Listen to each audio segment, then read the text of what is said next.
பின்னி பெடல் எடுத்து அழகு மதி அதிர்ந்து தங்கராஜ். மதி அவங்க அப்பாவை பார்க்குறதுக்காக ஹாஸ்பிட்டலுக்கு போகிறாங்க. போகிற வழியிலேயே பிரச்சனை. சுரேஷ் திட்டிக்கிட்டே வராரு. அவங்க இறங்கி ஆட்டோவில் போகிறாங்க. இதெல்லாம் நமக்கு தெரியும். ஹாஸ்பிட்டலில் தங்கராஜ் இருக்காரு, சுரேஷும் வந்திருக்காரு. தங்கராஜ் மதியை கூப்பிட்றாரு. என்னம்மா நீ அவன் கூட வராமல் ஆட்டோவில் ஏறி வந்திருக்க அப்படின்னு மதி சொல்கிறாங்க. சும்மா திட்டிகிட்டே இருந்தா எப்படி கூட போகிறது, அதான் ஆட்டோவில் வந்தேன் அப்படின்னு சொல்கிறாங்க.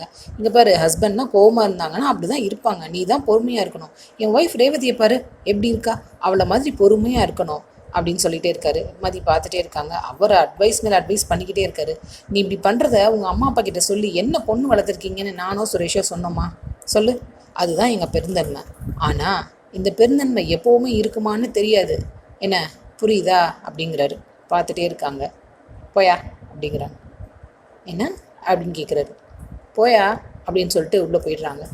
சுரேஷ்க்கு ஒரே ஷாக்கு. என்ன மாமா அப்படி மரியாதை இல்லாமல் பேசிட்டா அப்படின்னு. தங்கராஜுக்கு அதுக்கு மேலே ஷாக். அப்படியே கிளம்பி போயிடுறாரு. மதியோட அம்மா அதுக்கு மேலே அட்வைஸ் பண்ணுறாங்க. உனக்கு மோசமானவரெல்லாம் கல்யாணம் பண்ணி வைக்கல, மாப்பிள்ளை நல்லவர் தான், அட்ஜஸ்ட் பண்ணி நடந்துக்கோ அப்படின்னு. எரிச்சலாக வருது மதிக்கு. அப்புறம் சுரேஷ் கேட்குறாரு, என்ன எங்கள் மாமாவை மரியாதை இல்லாமல் எப்படி பேசுகிற அப்படின்னு. வீட்டுக்கு போய் பேசிக்கலாம் அப்படிங்கிறாரு. அவர் வண்டி எடுக்கிறதுக்குள்ளே மதி ஆட்டோவில் ஏறி கிளம்பிடுறாங்க வீட்டுக்கு.